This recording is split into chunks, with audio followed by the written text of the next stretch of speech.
Magandang araw po sa inyong lahat. Welcome po sa ating channel. Ito po ang inyong host, Jesus Sukgang Jr. O de Alteram Partem Natasir the other side.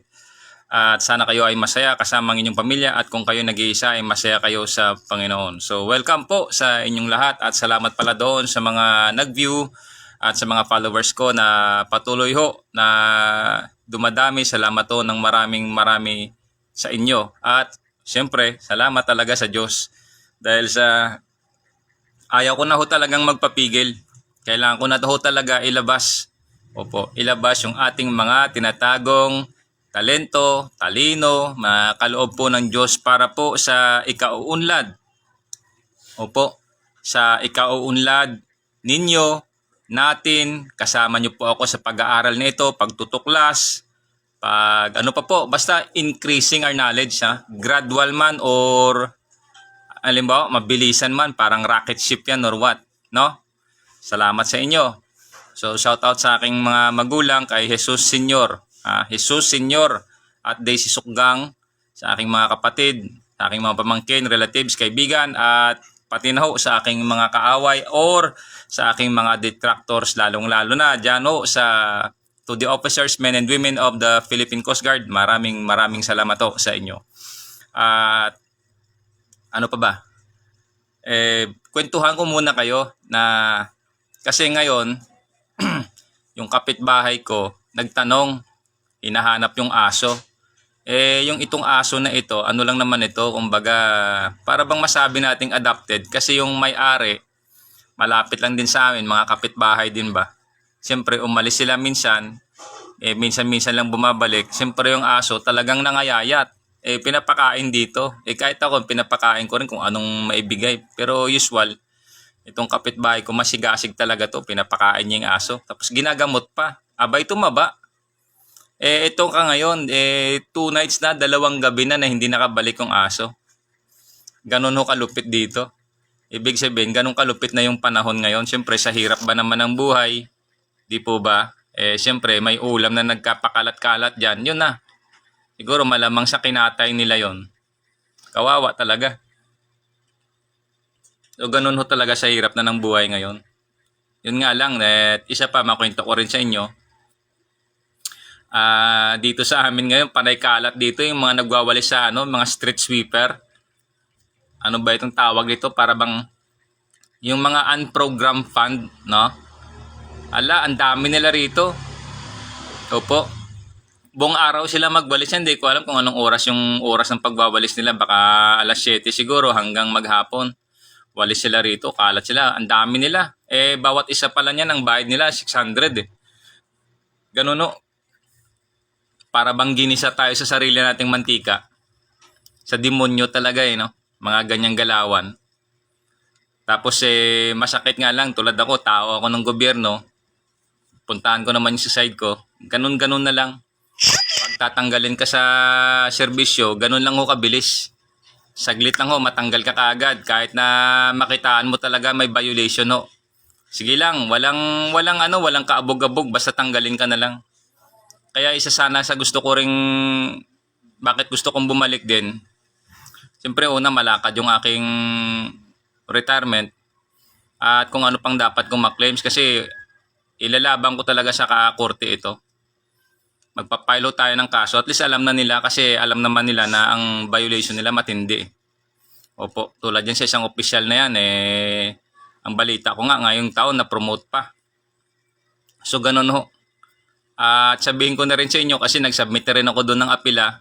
Yung binigay sa aking letter talagang may violation pa, may error pa ngayon walang date. Mantakin nyo ho yan. Sa kakamadali, no? Kailangan ko na rin sabihin kasi nandun na yung ebidensya documentary evidence na yun Tapos may email pa ako rito, tapos pinicturean, binidyohan ko pa. So mabibigat na ebidensya yung hawak ko ngayon. Kumbaga sa laban ng baraha, alas sa alas, alas tong akin Ang tawag dyan sa Rules on Evidence, Rules 1282134 of the Rules of Court, documentary evidence, digital evidence, yun mabibigat yun. So ganun ho iyan. Ngayon, puntahan ko pala yung aking sadya. Diyan, tapusin ko na muna dyan kasi nauulit na lang Ganito, di panahon na ako'y lugmok ngayon. particular dyan sa Coast Guard, ilang beses na ako inulit nito para bang hindi ko na ma-atim pa. Kumbaga, one is enough, two is too much. No? Lagi ba akong binabanggit na maigi, marami sa inyong NPA dyan, maigi hindi ka sumali? Kumbaga, in a sense ba na insinuation? Kasi may okay na sana yun, maigi hindi ka sumali. Kaso lang may karugtong doon Anong karugtong? Kasi pag nagsumali ka dyan sa NPA, sigurado commander ka kaagad. So therefore, mga ganyang banat, ano yan insinuation, no? Violation na ng articles of war. Whether it be pabiro, kung ano man yung paraan ng pagkasabi mo, sabihin mo sa isang tao na lugmok, bumagsak na, ganyan pa yung sasabihin mo, violation ng articles of war yan. Ganun kababaw ang tingin ng kasama ko dyan sa akin Tsaka kung tutuusin nga, estudyante ko lang ito. Ngayon, kung makarating man yung Facebook Live na ito sa kanya, wala pa naman akong dinadrop name dito. Pero at least mapaalam ko sa'yo na kahit Master Chief ka, ang tandaan mo, senior pa rin ako sa'yo at dati akong drill instructor. At kung pagdating man sa reputasyon, wala akong ginago dyan sa Coast Guard. Tandaan mo. Wala ako dyan ginago. Yung mga gago, tinutuwid ko para tumino. Pero ako, sinasabihan mo lagi na mag-join ng NPA. Maigi hindi ako nag-join ng NPA. Ito, violation ng articles of war yan, no? So siguro, saranggo mo na Master Chief, magbasa-basa din ba? Hindi pa naman kita din na drop name dito. Ito, encouraging or insulting or insinuating that uniformed personnel, AFP, PNP, uniformed personnel, articles of war, should join the New People's Army is a severe violation of the Articles of War, Common Act or Commonwealth Act and Commonwealth Act number 408 and the Revised Penal Code of the Philippines. So, Master, turuan kita kasi dati mo akong DI, ngayon, pangangatawanan ko na dati akong drill instructor, meron akong 6.09 or instructor course na pinag-aralan ko dyan at pinaghirapan ko dyan sa Philippine Coast Guard. Turuan kita, Master. Dahil estudyante naman kita, hindi naman kita binabraso. Pero ako, ginaganon mo lang no? Ang baba ng tingin mo sa akin, may insinuating. Kumbaga, ano yan papuri. Tama yun, sabihin mo, halimbawa, nag-join ako halimbawa sa NPA, commander ako. Para bang papuri, pero insulto yun adding injury, may injury na tapos in-insult mo pa. So ganun Master. Cuidado kayo sa mga sinasabi nyo kasi natatandaan ko 2 beses mo na ginawa sa akin to no. Hindi ko lang maatim na balagbag talaga sa loob ko. Encouraging or insinuating that uniformed personnel, Coast Guard is a uniformed personnel, at articles of war, kung mong sabihin wala man tayo, pero tandaan mo, in times of war, ang Coast Guard babalik sa Philippine Navy. Babalik sa Philippine Navy. Existing ang articles of war, ang violation mo within the bounds kung saan umiiral yung articles of war. Ngayon, yung iba siguro dyan, baka hindi nila alam, na baka sabihin ninyo, hindi na tayo sakop ng articles of war. Meron pa Kasi ang ating mother unit, pag in times of war, is Navy pa rin, babalik tayo sa Philippine Navy to support the Philippine Navy. In all the armed forces of the Philippines. Ganun yan. Such actions, including online recruitment or public encouragement. So, ganun, Master. Nakita mo yung violation mo, Master? Ayan. Di ba sa intelligence ka? Mas maalam ka sa akin. Experienceado ko sa intelligence, no? Ako, wala naman ako experience dyan. Pero alam ko rin yung procedure dyan. 6W1H. What, when, where, why, who, which, and how. Again, what, when, where, why, who, which, and how. Those are the elements of making a report. So, ano ulit yung violation mo, Master? Ito encouraging or insinuating that uniform service personnel, tulad ako, dati akong sa uniform service meron akong serial number, hindi mabubura iyon. Kahit anong mangyari, magunaw yung mundo, hindi mabubura iyon. Siyempre, pag nagunaw ng mundo, yun na yung katapusan, pero ibig sabihin, nahaharap tayo dun sa kabila. Opo, haharap tayo dun sa kabila. Dahil baon-baon natin yan, lahat natin ginawa dito sa mundo, baon-baon yan. Ito pa. Insinuating that uniformed personnel should join the New People's Army or NPA is a severe violation of the Articles of War. So master, na-violate mo na yon. Commonwealth Act number 408 and the Revised Penal Code of the Philippines. So ganun master. So daw ka na master, magkita pa tayo ulit. Pangatlong ulitin mo na yan master. Ha? Ulitin mo pa pangatlo.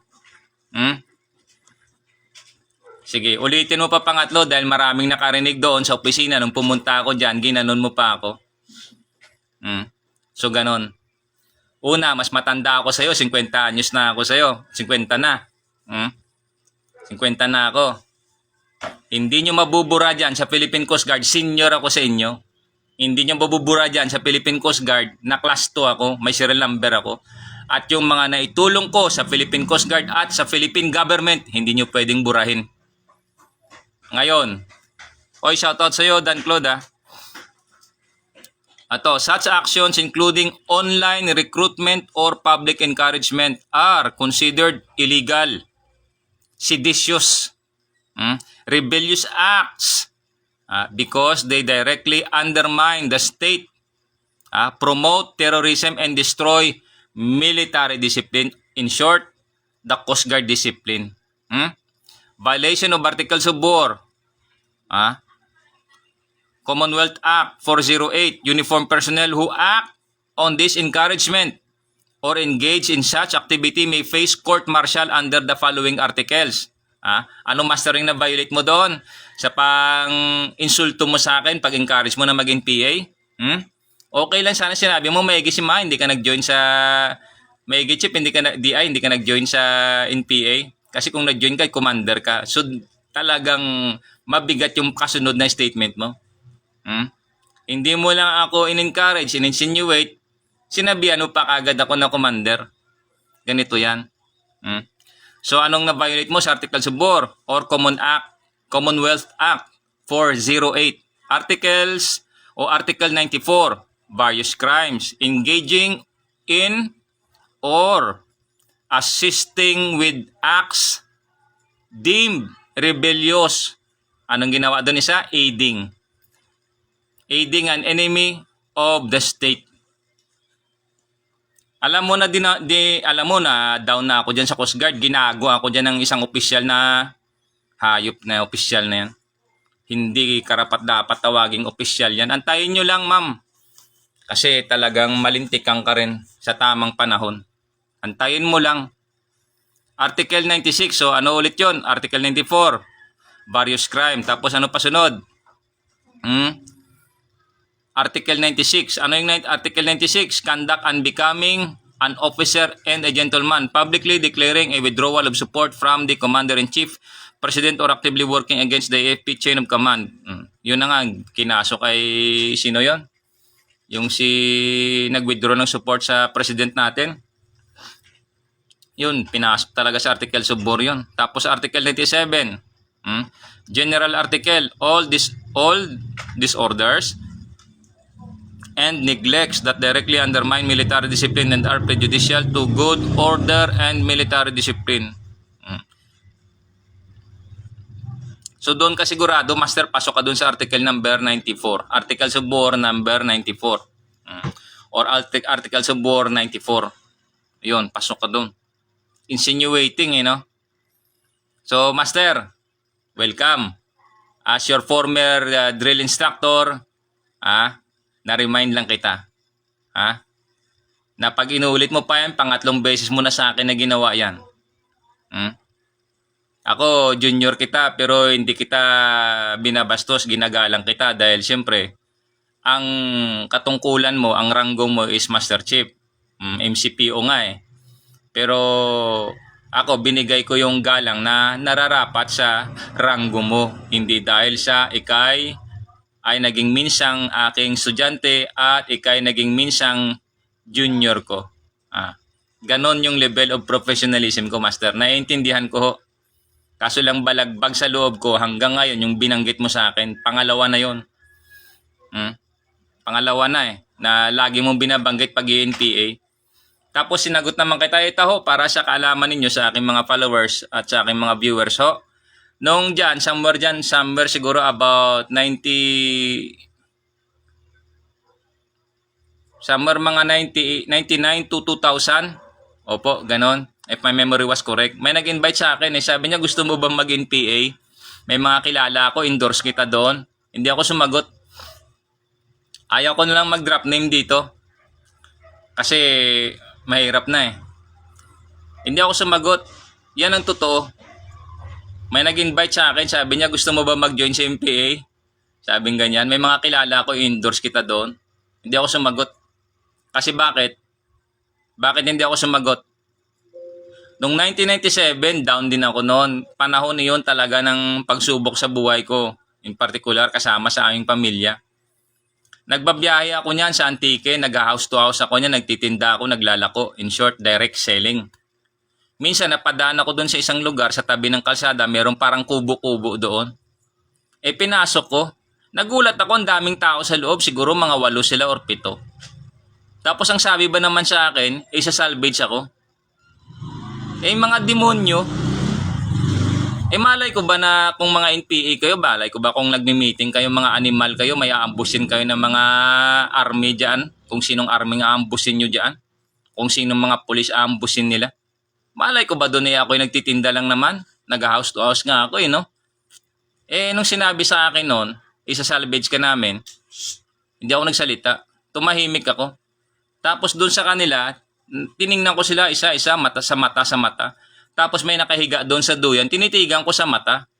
Tapos inangat ko lang yung paninda ko, sabi kong ganyan.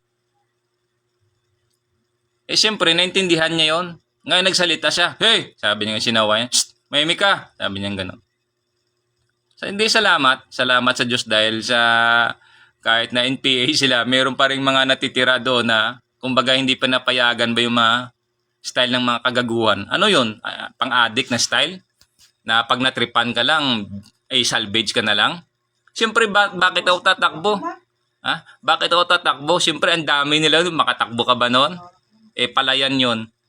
Ang daming palay doon. Siyempre, babawang ka na lang sa palayan doon. Wala ka na. Diba? Ganun lang yun. Kaya bakit na hindi ako sumagot? Dahil naalala ko yung karanasan na yan. Isang kagaguhan yan. Sabi ko, ganun kayo. Nagtitinda lang ako doon, sabihan ka na isa-salvage ka. Anong tawag sa batas natin yun? Diba? That is a grave coercion. At that is a grave threat. Grave threat yun. Papatayin ka. Isa-salvage ka. Hindi man ako natakot. Kumbaga sa loob ng mga demonyo na to. Opo. Ganon yan. Kaya master, ngayon alam mo na yung kwento ko. Nakwento ko na yan dyan sa opisina sa Rexta. Nakwento ko na yan ng ilang taon na. Siguro mga 4 years na kasi 22 yun o 23. O ngayon alam mo na. Ganon lang yun. Na yung pag-insinuate mo sa akin na hindi ako pumasok sa NPA kasi daming NPA dito sa amin, wala akong pakialam. Tsaka hindi ako siraulo. Bakit ako papasok dyan? Tawa ko ng gobyerno, papasok ako dyan. Hindi makipag-usap nga sa kanila, ayaw ko dyan eh. Kahit meron man dito, bahala kayo dyan. Hindi ko man sila kilala. Ganon kasi yan sila eh. Ganon ho. Ngayon tuloy ko lang sa penalties under Philippine law. Individuals, whether military personnel or civilians, who incite others to join the NPA or offer aid and comfort to the group now designated as a terrorist organization face severe penalties. So ganun lang yan, master, no? At sa mga kasama ko diyan, daw kayo sa inyong mga pananalita na yung mga Coast Guard na kasama natin diyan na tinanggal, kung ano mang kamalasan ng inabot, tapos i-insinuate nyo pa, biruin nyo, whether it be pa biro kung ano, in any form, in whatever form na naglabas sa bibig mo na mag-join sa NPA, napakasama ho yan. Violation yan ng articles of war. Ngayon, titingnan natin ngayon sa Code of Conduct ng Philippine Coast Guard. Sigurado may counterpart din yan. Pero tapusin ko lang sa penalties, rebellion, sedition, Anti-Terrorism Act of 2020, disloyalty of public officers, Article 137 of the Revised Penal Code, penalizes public officers who fail to resist a rebellion or act under rebel control. The AFP officially warns that NPA recruitment activities are illegal and that military maintains a strict apolitical and professional stand. So, ganun lang ho. Para sa kaalaman ninyong lahat, sa aking mga followers, viewers, maraming salamat sa inyo. Gaya ng pabiro na sinabi ng aking kasama na dyan sa Philippine Coast Guard with the rank of MCPO or Master Chief Petty Officer na maigi hindi ako nag-join sa NPA kasi kung nag-join ako sa NPA sigurado commander ka. I don't care ho. Wala sa isip ko yan. Dahil hindi ko pa nakakalimutan buhat nung 1997 na sabi ng isang kung NPA man yun sila or what, isa salvage. Ano yan, addict? Tulad sa mga addict na madaanan ka lang, tripan ka, ganon. Di po ba may prinsipyo kayo? So, ganun lang ho. So, ipopost ko rin dito kasi marami naman anti-America. Hindi naman ako anti-America. I-post ko lang dito. For the freedom of man. So, isa ito sa advocacy ko rito, yung mag-Facebook Live, is to educate, is to share ng knowledge, magtuklas pa ng knowledge. Kung any question, tumatanggap po ako, any questions, anything ho, any question under the sun, sabihin nyo lang ho, pagbibigyan ko ho yan. Sige po, kung may tanong ho kayo. For the freedom of man. Kasi ho, yung education, yung katotohanan ho, talagang ang laki ho ng tulong iyan. Dahil yung sabi nga ni late Senator Miriam Defensor Santiago, education is a weapon of truth and justice. So ganun ho iyan. Ganun ho yung kahalagaan ng edukasyon. Hindi dahil mataas yung tinapos natin, hindi ho. Kung wala ka mang mal-edukado ka, wala ring silbi yun. Kahit na isang katerba yung diploma mo, wala kang edukasyon, wala kang modo, wala hong silbi iyan. Ganun ho. So, titingnan ko muna yung counterpart nito sa Coast Guard Code of Conduct, no?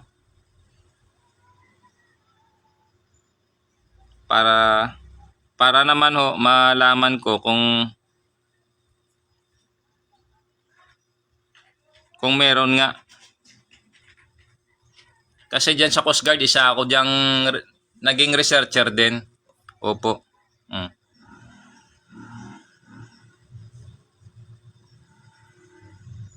Meron din, no? Sa Google, search ko.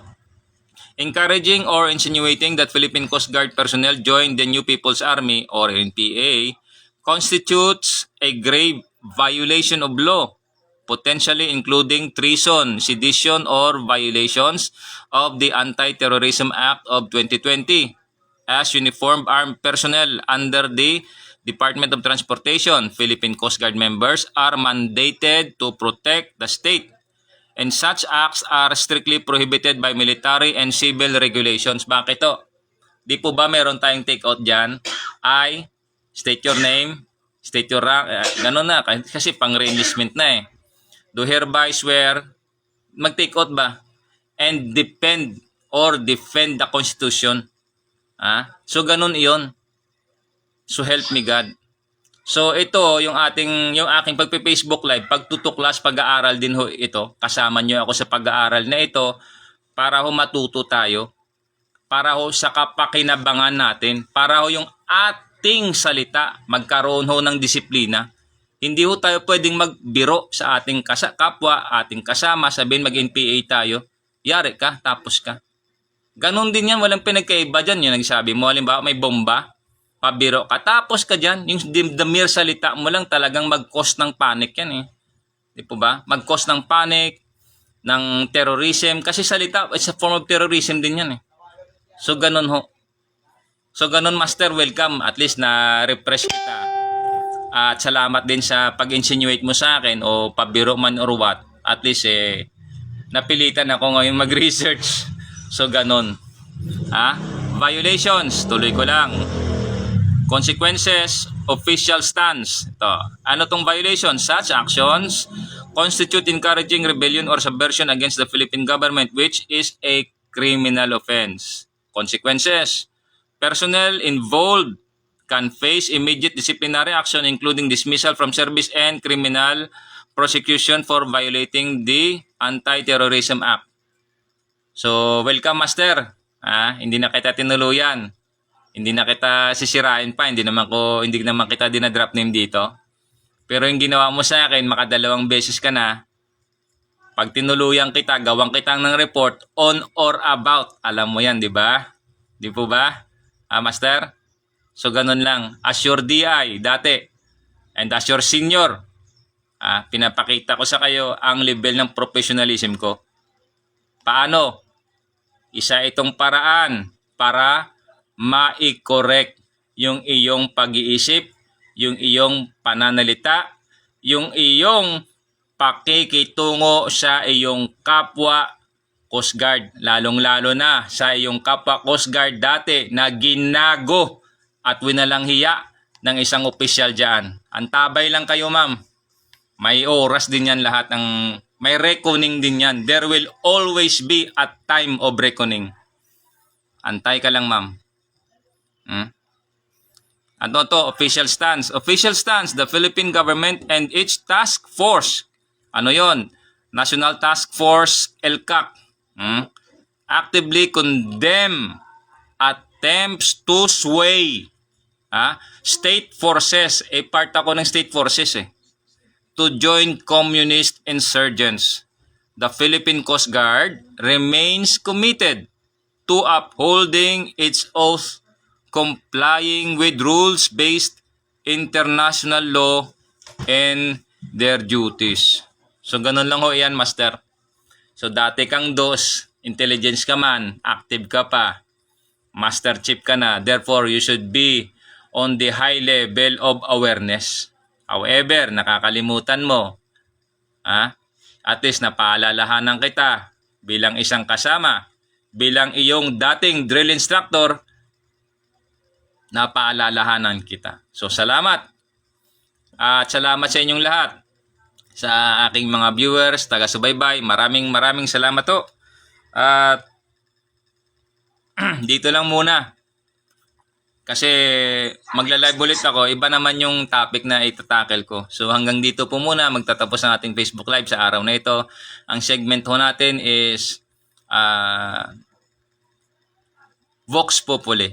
Kasi this is to educate, regarding sa pabiro man o encouraging man or whatever form na sabihan mo yung kapwa, lalo na yung kasama mo sa trabaho dati, i-insinuate mo, biruin mo, hamakin mo or what, na mag-join ng New People's Army or communist na terrorist na NPA, ay talaga hong may kalalagyan ka. Ganun lang ho iyan. So salamat ng maraming salamat sa inyo. Sana nakapagdala na naman ako sa inyo ng mga bagong karunungan at follow up nyo na lang ho. Papollow up ko rin dito. Babasahin ko ngayon yung Coast Guard Code of Conduct kasi mga ilang pages ito. I-rundown ko lang at siguro sa next ko na pag Facebook Live today, re-refresh ko na lang kayo. So salamat to ng maraming salamat sa inyo. This is your host, Jesus Gang Jr. o the Alteram Partem. Let us hear the other side. Amen.